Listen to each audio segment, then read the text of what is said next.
আর বন্ধুরা, শ্রীয়ের রান্নাঘরে সকলকে অনেক অনেক স্বাগত জানিয়ে আজকে ভিডিওটি শুরু করছি। আজকে আমি বানাবো চিকেন চিজ বল। তার জন্য নিয়ে নিয়েছি পেঁয়াজ, কাঁচা লঙ্কা, আদা, রসুন আর 300 গ্রাম মতো চিকেন, যেটি বোনলেস চিকেন নিয়েছি, কেটে ধুয়ে পরিষ্কার করে নিয়েছি। তারপর একটি চপারের সাহায্যে চিকেন, আদা, রসুন, পেঁয়াজ আর কাঁচা লঙ্কা 2 ভাগে ভাগ করে নিয়ে তারপর চপ করব, একদম ফাইন চপ করব। যখন চিকেনগুলি চপ করা হয়ে যাবে তখন তার মধ্যে 2 চামচ মতো সাদা তেল, পরিমাণ মতো লবণ দিয়ে দেব। তারপরে দেব গোলমরিচ গুঁড়ো, চিলি ফ্লেক্স। যেহেতু গোলমরিচ, চিলি ফ্লেক্স, কাঁচা লঙ্কা সবগুলিই ঝাল, তাই এই পরিমাণগুলো একটু বুঝে আপনারা ব্যবহার করবেন। আর তারপরে দিয়ে দেব শাহি জিরে, আর সবশেষে দিয়ে দেব অল্প গরম মশলা দিয়ে চপ করে রাখা চিকেনগুলি খুব ভালো করে মশলার সাথে মাখিয়ে নেব।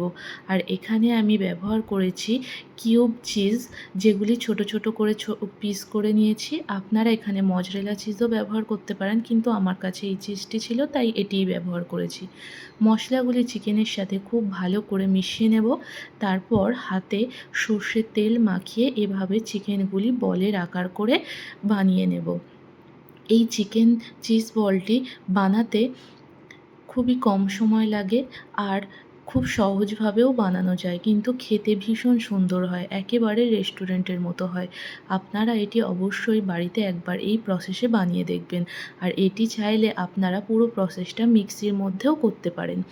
বলগুলি সব বানানো হয়ে গেছে, তারপরে হাতের সাহায্যে একটু বলগুলি একটা বানিয়ে নেব। তারপর চিজের কিউবগুলি দিয়ে এভাবে আলতো করে আবারও গোল বানিয়ে নেব। এভাবে প্রত্যেকটি বলই বানাবো। আর খুব বেশি পাতলা করে কিউবগুলো ভরবো না, তাহলে ভাজার সময় অনেক সময় চিজগুলি বেরিয়ে যেতে পারে। তাই এইভাবে প্রত্যেকটি বল খুব সাবধানে বানিয়ে নেব। বাড়িতে গেস্ট আসলে খুব সহজেই এইভাবে চিকেনের রেসিপি আপনারা বানিয়ে দিতেই পারেন। এটি খেতে তো ভীষণ সুন্দর হয়। এছাড়া বাড়ির বাচ্চারা সব সময় চিকেনের যে কোনো রেসিপি খেতে ভীষণ পছন্দ করেন, তাদেরও এই রকম চিকেনের অবশ্যই এটি বানিয়ে দিতে পারেন।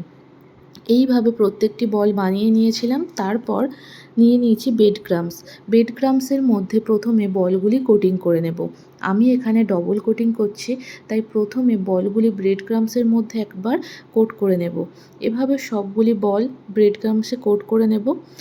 তারপর আরেকবার কোট করার সময় ডিমের ব্যবহার করব। সবগুলি বল কোট করা হয়ে গেছে। এবার ডবল কোট করার সময় 2টি ডিম নিয়েছি, তাতে অল্প পরিমাণে গোলমরিচ আর সামান্য নুন দিয়ে খুব ভালো করে ফাটিয়ে নিয়েছি। তারপর একটি করে বল ডিমের মধ্যে দিয়ে সেটি তুলে আবারও ব্রেড ক্রামসে দিয়ে খুব ভালো করে কোট করে নেব। এভাবে ডবল কোট করে আপনারা ফ্রিজেও স্টোর করে রাখতে পারেন। সবগুলি বলই এইভাবে বানিয়ে নেব। আর এইভাবে কোট করলে এটি ভীষণ মচমচে হয় আর খেতে ভীষণই ভালো লাগে। ওপরটা যেমন ক্রিস্পি হয় আর ভেতরটা তো জুসি হয়। এইভাবে প্রত্যেকটা বল আমি খুব সুন্দর করে বানিয়ে নিচ্ছি। সবগুলি বল বানানো হয়ে যাচ্ছে, ওই দিকে কড়াইতে তেলটাও গরম করতে দিয়ে দেব। কড়াইতে তেল দিয়ে তেলটি যখন খুব গরম হয়ে যাবে তখন গ্যাসের আঁচটি একেবারে কমিয়ে দিয়ে আমি চিজ বলগুলি একে একে তেলের মধ্যে দিয়ে দেব। আর এই চিজ বলগুলি ভাজার সময় গ্যাসের ফ্লেমটা একেবারেই কম রাখবো, তা না হলে চিজ বলগুলি তাড়াতাড়ি লালচে হয়ে যাবে আর ভেতরের চিজগুলিও ভালো করে গলবে না। তাই একেবারে লো ফ্লেমে রেখে আমি এভাবে ভাজবো। প্রথমে বলগুলি দিয়ে এভাবে লাল লাল করে ভেজে নিয়েছি, এবার তুলে নেব। দেখুন প্রত্যেকটি বলই খুব ভালো করে ভাজা হয়েছে ও একটিরও চিজ বাইরে বেরিয়ে যাচ্ছে না। তারপর আবারও তেলের মধ্যে বাকি বলগুলি দিয়ে দেব। দিয়ে একইভাবে চিকেন চিজ বলগুলি গ্যাসের ফ্লেমটি লো রেখে ভেজে নেব।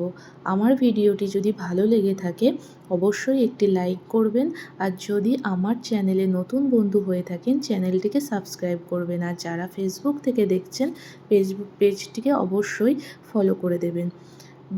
চিকেন বলগুলি ভাজা হয়ে গেছে, এবার তুলে নেব। দেখুন এই রকম গরম গরম সার্ভ করব। এখানে দিয়ে দিয়েছি কাসুন্দি, টমেটো কেচাপ আর কুচিয়ে রাখা পেঁয়াজ।